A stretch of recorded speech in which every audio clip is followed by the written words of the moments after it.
Good day and welcome back to another DBZ Dokkan Battle video. In this video we are going to be taking a look at the performance of the Teq Oolong and Launch.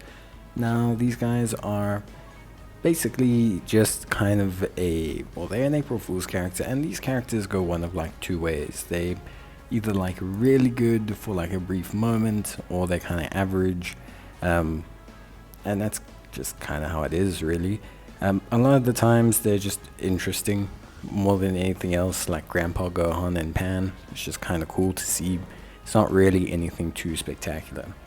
And Oolong and Launch are kind of the same. They have a super wacky passive, 560% attack and defense, which sounds ridiculous, but in reality isn't that big a deal. It's not that big a passive because of how low their baseline stats are, but it's pretty strange. 560%.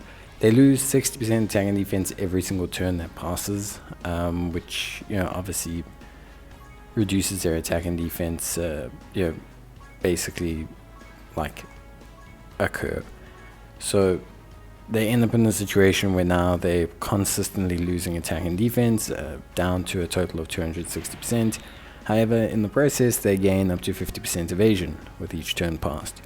If there's another Earthlings category ally attacking in the same turn, they get Key +2, medium chance of launching an additional super. And starting from the 5th turn, from the start turn, they launch an additional super attack and they recover HP with candy, which is pretty cool. Overall, I'd honestly say that, based on them and based on everything, they look alright. They could be pretty fun when they get their easy A, but it's just with such low baseline stats. I mean, here they are with pretty much perfect setup, support on the rotation. They got their 2 major links, Incredible Adventure, Guidance for Dragon Balls, and even with linked up with Launch, we're looking at like 200s in the 200,000s for defense. We're looking at like 2 million for attack stats.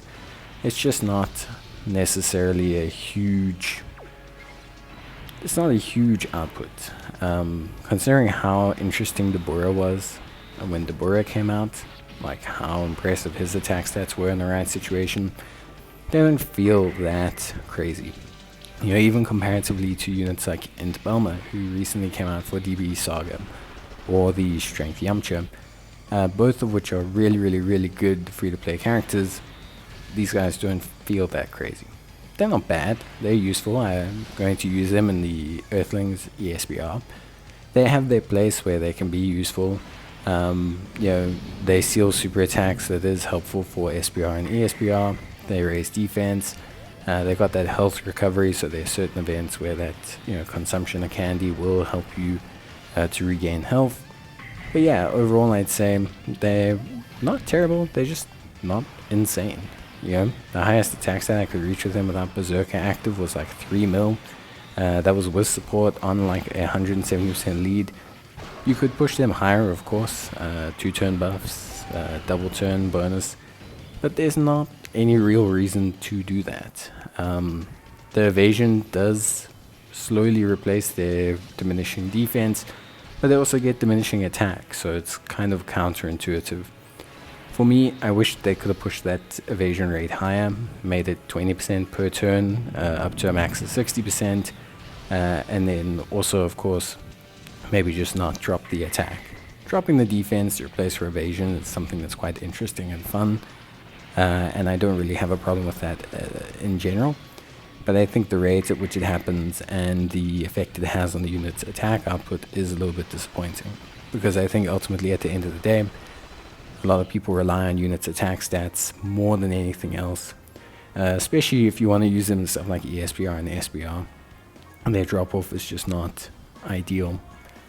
In terms of links, Flea, More Than Meets the Eye, Metamorphosis, Berserker, Incredible Adventure, Guidance to the Dragon Balls, they're so heavily indebted to the DB Saga team. Even though they're on the Earthlings and Earthbred fighters, they much closer resemble a DB Saga unit, and you want to prioritize Incredible Adventure and Guidance to the Dragon Balls. Outside of that, Metamorphosis you can obviously achieve from Launch, and Sharing the Limit you can achieve quite easily as well, which is pretty good. More Than Meets the Eye is an okay link, but is relatively difficult for them to get on the majority of their categories. AGL Mamba does have it, which is pretty good, but they're not on Pepe Gal, so there's a couple units that they're not going to be able to get it with. Outside of that, basically everything you need to know. Flea, pretty decent link. Launch does have it, but it does nothing really until you get below 50% health. So that and Berserker, they kick in at a very low health threshold, which is fine, but just don't do much. You don't see an inflated presence from the unit because of their links. So link leveling them is not really a priority. But yeah, that's basically going to be it from me. Honestly speaking, they're a fun unit, if anything else, useful for SBR and ESBR, but I just don't see them being amazing. Rather wait for the easy A. That's it from me. See you guys next time. Bye.